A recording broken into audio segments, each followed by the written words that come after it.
Welcome, Game Tech Radio listeners, to another episode of Game Tech Radio. I'm sitting here with Chance, who's an animator on the Call of Duty 4 series, the Call of Duty 4 game, Modern Warfare. Chance, there are a lot of people who have been playing the beta for a while, and it's been a huge success. But they also have this question in mind: is there going to be a single player in the game, or is the focus of the game only multiplayer? Well, it's a single player multiplayer game. And all the Call of Duties you've ever played have always been, very single player focused with multiplayer. And now finally, we spend a lot of time focusing on multiplayer as well. And so you're getting a huge multiplayer and a huge single player experience. How long is the single player campaign? It really depends on who you are and what you play it on. If you're a veteran FPS player and you put on easy, you're going to have an easy time blowing through it, but you shouldn't, because you're going to miss out on it being exciting. So, it's comparable to, our last Call of Duty, or maybe a little bit longer.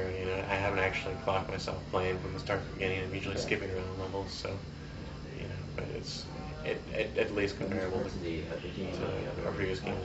What do you recommend that when the game comes out, at what typical should players play at to get the most out of the game, at least most out of the single player campaign? I don't know. I play it on hard.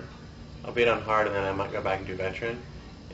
Like I said, it's about your level of experience. If you've been playing shooters on consoles for a while, and you're fairly hardcore, then definitely playing veteran. But it's really challenging. You're going to die a lot. What's some of the feedback that you've been receiving about the beta? And I know you work on weapons animations, right? Yeah, I do the weapons animation. So I get to go out to firing range, fire the weapons, kind of recreate the reloads, and make it as accurate as possible for the weapon. What kind of feedback have you been receiving about the weapons themselves? If people wanted, they asked for to make adjustments. What kind of adjustments have they asked? It's funny as you go on the forums and you're like, one guy's like, oh, the Uzi's too powerful, and you have another guy saying the Uzi's too weak, and then so you have all these adjustments people want you to make, but usually there's someone saying the exact same opposite.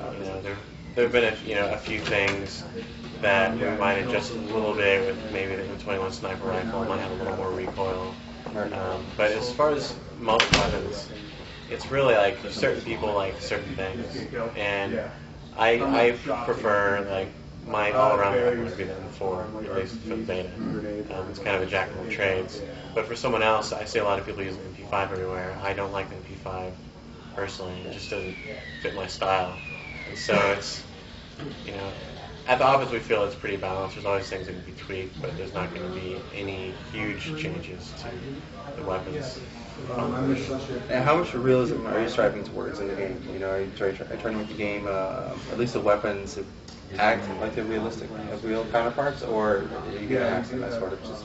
Yeah, we definitely make realism a high priority, but there are certain instances where gameplay and having fun is more important than realism. If we want to have very real weapons, we'd be having weapon jams. Who wants to be running around and firing, getting ready, shoot this guy in the back, and then all of a sudden your weapon jams and you have to hit like some buttons, combos, hit X, Y, now left bumper, now you got a PS3, now tilt, and then you can shake control wildly, which actually could be kind of cool, but we're not going to do that. So really, we love to do realism as long as realism is fun. Sometimes we have to stretch realism or Right. What's some of the game types that will be the players will be seeing in multiplayer? Obviously, that's a huge component because once the player finishes the campaign, the only thing that the longevity of the game lies with is multiplayer. Yeah. So, what are some of the game types that will be? Well, we have your traditional free for all. We have team deathmatch. We have sabotage. We have search and destroy. We have, I'm trying to think if we've mentioned this. Somebody mentioned every single game type. I'm talking to an invisible man off the camera. AKA PR.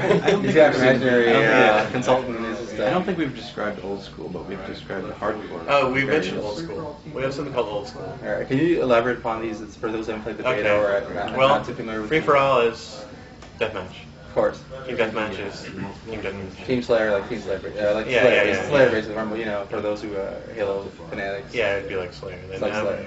Sabotage is you've got your map, and you have a bomb in the middle. Everyone rushes to it, pick it up, and each team has an objective. Like you have to plant it on their, gun or their base or whatever.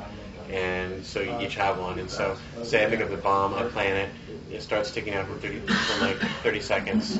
At 17 seconds, it's disarmed. Now they have the bomb. They plant it on mine, and now it's 17 seconds counting down.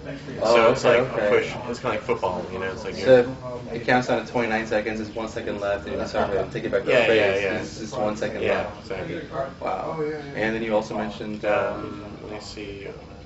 Old school, which I don't know if we talk about. We have Search and Destroy, classic Search and Destroy, where you have you're attacking or defending. If you're attacking, you have a bomb, and there's targets, and you can pick A target or B target, and plant the bomb. If the enemy disarms it, the bomb explodes, and that means the attackers lose. If the bomb goes off, then you win. Then we have hardcore rule set, which is really cool because you can take this rule set and put it over any other game mode. Hardcore is kind of a realism type mode. You take damage. You take more damage from your weapons. We get rid of, I think, all the HUD, so you don't have all the extra icons on there. The indicators. And So you don't know exactly how much ammo you have. Because in real life, we don't have a HUD that we walk around with. I don't. Maybe you do. Got a little showing my body where I'm hurt.